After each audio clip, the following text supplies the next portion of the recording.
significant eruption every 3 to 5 years on average. There are more active volcanoes concentrated in Iceland than anywhere else on the planet. Iceland has over 30 active volcanoes, of which 13 have erupted in the last 1,000 years. It's also responsible for 1/3 of all the lava on Earth. There are two reasons for Iceland's intense volcanic activity.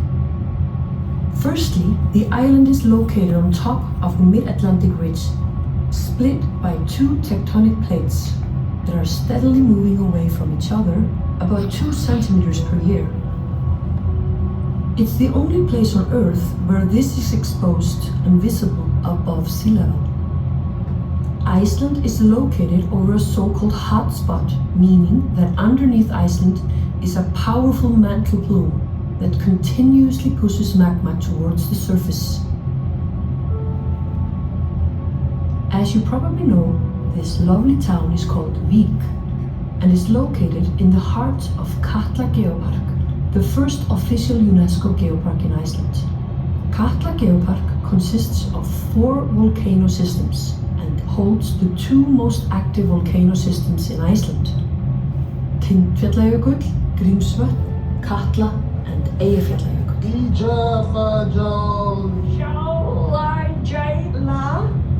Joe, cute. I don't know. I'll be now. Oh my God. Yeah, that's a mouthful. Eyjafjallajökull.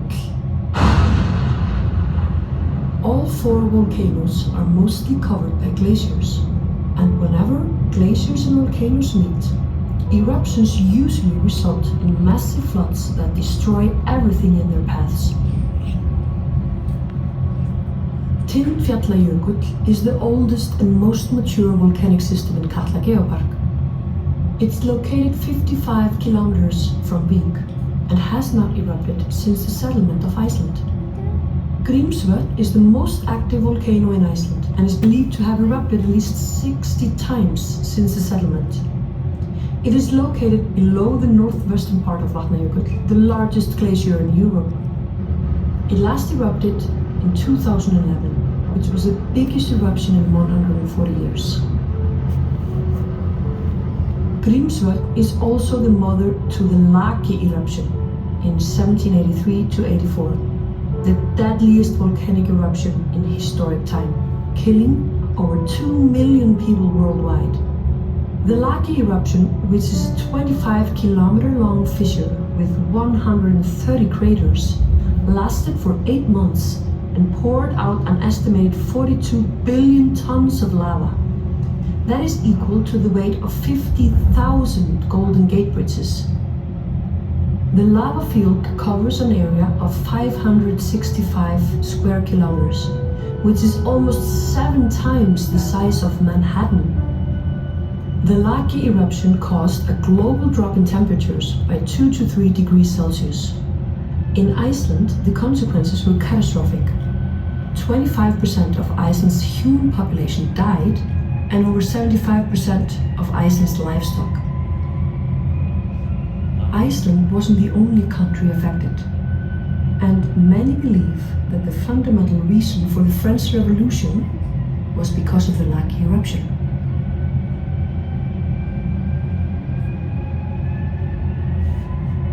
Eyjafjallajökull is located 40 kilometers away from Vík. It has erupted 4 times since the settlement of Iceland. It famously erupted in 2010, bringing air traffic around the world to a halt. Despite being the most famous volcano in Iceland, it is considered to be one of the more innocent ones.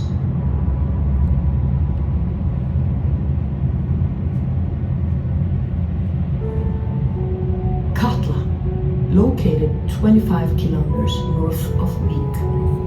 It has erupted 20 times since the settlement, roughly 2 times every century. It last erupted in 1918, 100 years ago, and is well overdue. Katla is the volcano the geopark takes its name from, and is one of the world's most powerful volcanoes. Katla volcano is roughly twice the size of Reykjavik and is covered by Mýrdalsjökull Glacier, a 700-meter thick ice cap. The volcano may look innocent from far, but every time Katla erupts, she needs to penetrate all that ice. This means that immense amounts of ice melts in a very short amount of time, leading to catastrophic flooding. If Katla were to erupt right now, we would have to evacuate immediately, as it could take 30 minutes or less for the flash flood to wipe this place out. In the last eruption of Katla in 1918, the devastating flash flood discharged as much water as the 4 largest rivers in the world combined. To give you a better understanding of just how dangerous an eruption in Katla can be, we have a dramatic story to tell you about one of the survivors from the 1918 Katla eruption. This person happens to be the great-grandfather of one of the founders of Icelandic lava show. His name was Jón Gíslason. In the fall of 1918, the 21-year-old farmer was recently married and had taken over his father's farm east of Vík. The future seemed bright for the young couple. She was already pregnant with the first child, and their farm was prospering. But disaster was about to happen. As was customary in the fall, the farmers went north to gather the sheep and spent the summer roaming free and eating in the highlands. Jón Gíslason was one of the men leaving, and before he left, he gave his pregnant wife a tender goodbye. After 3 successful days, most of the sheep had been found and it was time to head back. But this was the day it would all change.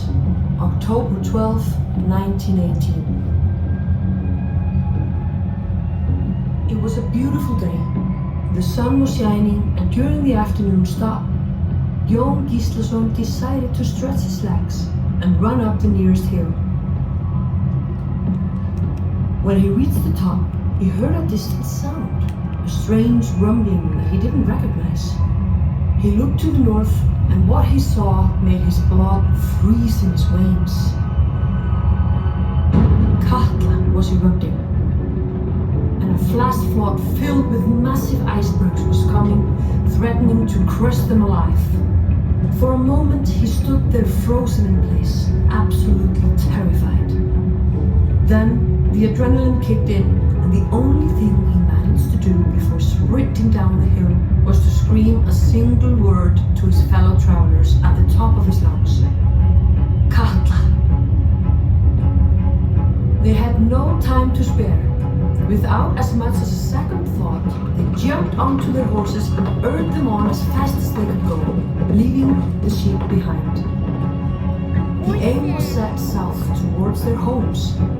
When they came to a river, which usually was calm and easy to cross, it was clear that the flood was already filling it up, making it impossible to pass.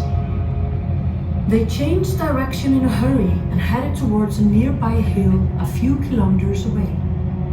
Jón Gíslason took a look back, and he'd never been so afraid in his life. He could see the flood come crushing forward so violently that it was clear that if they wouldn't make it to the hill in time, none of them would live to tell the tale. It was going to be a close call, and the man urged the exhausted horses on. At long last, they made it to the hill just in time. The flood came crushing by only a few meters after the last rider, ripping up everything in its path. But they were safe. The initial relief the man had felt was short-lived. The flood was now headed straight to their homes, where the women, children, and the elderly were waiting, and there was no way to warn them. They feared the worst.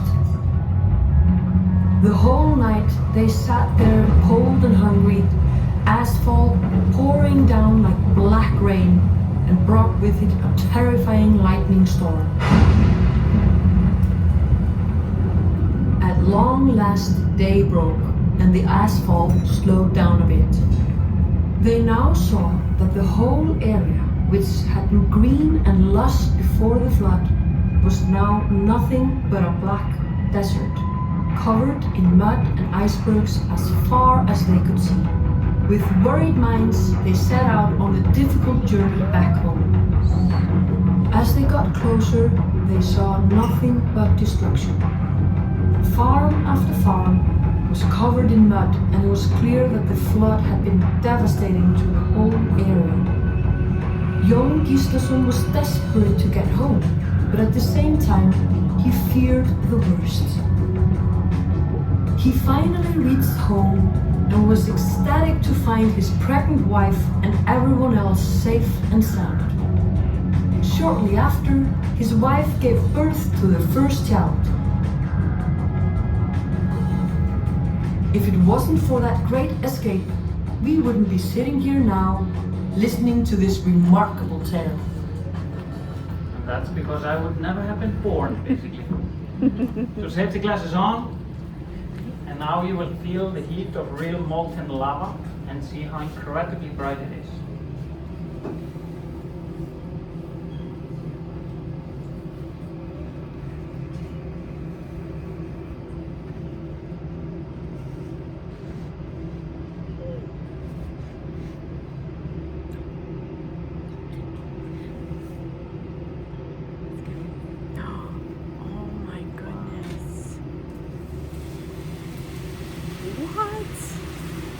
And now you see the lava is going over the ice. Ice becoming steam, bursting through the lava.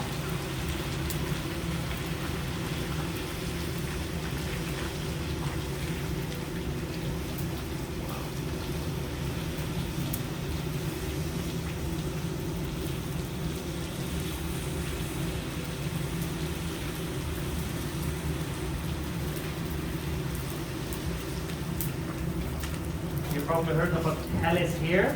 That's really thin strings of lava. Form in the nature when the crater is degassing, and the wind is able to blow the lava into these really thin lava strings. We call it Nornaár in Icelandic, which could translate to witch's hair. Really fragile. You only find them during an eruption, around the eruption site, because they just break down and becomes like dust particles. So lava is a really good insulator. So it starts solidifying on the outskirts of its own lava flow, but it can flow inside of its own insulation.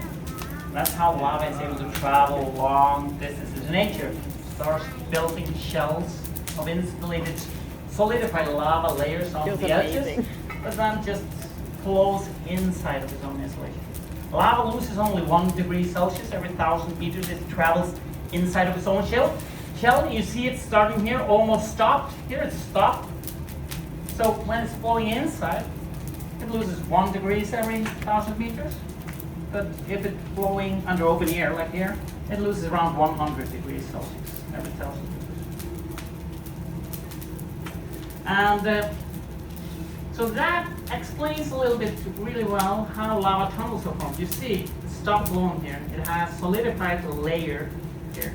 And if the lava flow is able to build enough solidified layers around its own flow, and then the lava is flowing a little bit downhill, sometimes the lava is able to flow out of its own making, and that's how lava tunnels are formed. So when you're walking in a lava tunnel, you're actually walking where the lava was flowing like a river. And you see here we have a few lava formations. Here you see these ridges. That is what we call the ropey pavóhoi, and you see that the lava formations in Iceland a lot. And you here see what happens. This is how lava flows. It's always battling with the atmosphere, cooling down on the surface, but then the pressure releases, the pressure increases, and it starts bursting into new pockets of lava.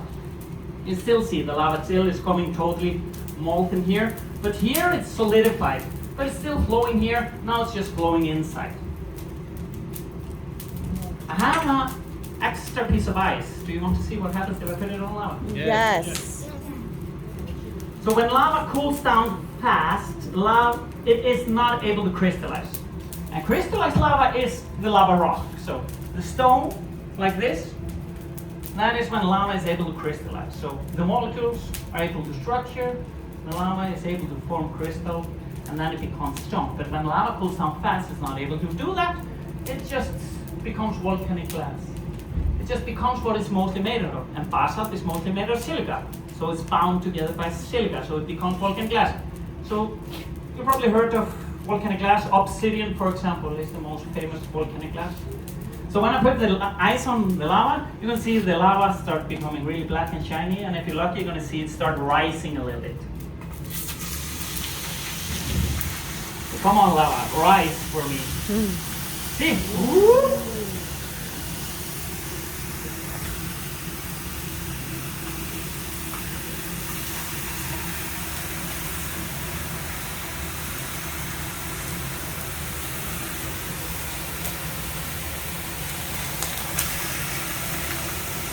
So some of the steam is able to force its way into the lava and start blowing it up a little bit like a balloon.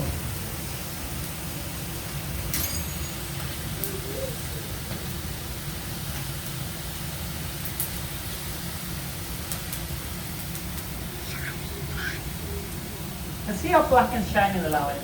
And you see it rolls quite a bit. And it's probably going to fall a little bit again. But now it's black and shiny here on the surface, but this lava is identical to this lava chemically. It's just different situation how it cooled down. This cooled down fast, not able to crystallize. This cooled down slow, able to form crystals. And this exploded on the glacier. Chemically identical, all basalt. I can recreate this from this and vice versa, just by cooling it down lower. And you see it's solidified now because I put the ice on, but you see here, the lava is totally molten underneath. I just have to poke it a little bit and push it out. Incredibly good insulator lava. And I was explaining lava tunnels earlier, so that's when it's able to solidify and flow out of its own insulation. So What? it's sticking together, so I can lift it up. Do it slowly. And now I'm actually trying to let it flow out of its own insulation. So open it up here on the bottom. Hopefully we'll be making a miniature lava tunnel here later in the show. The lava is able to flow out. Wow.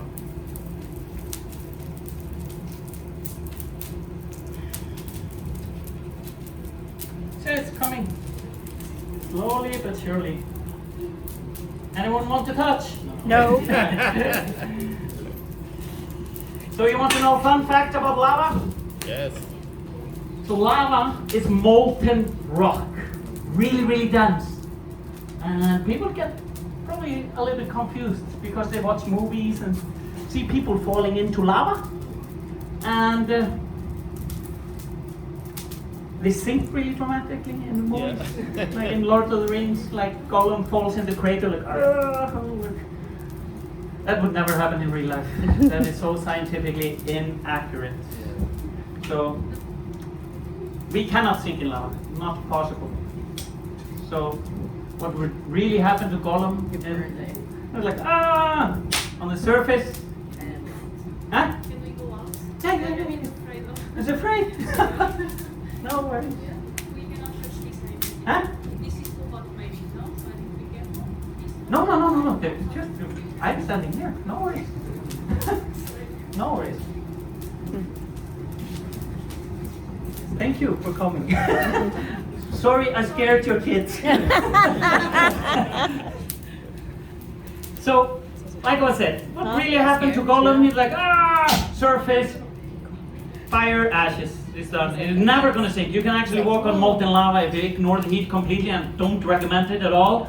But it will bounce underneath your feet. There you go. Any questions? Yes?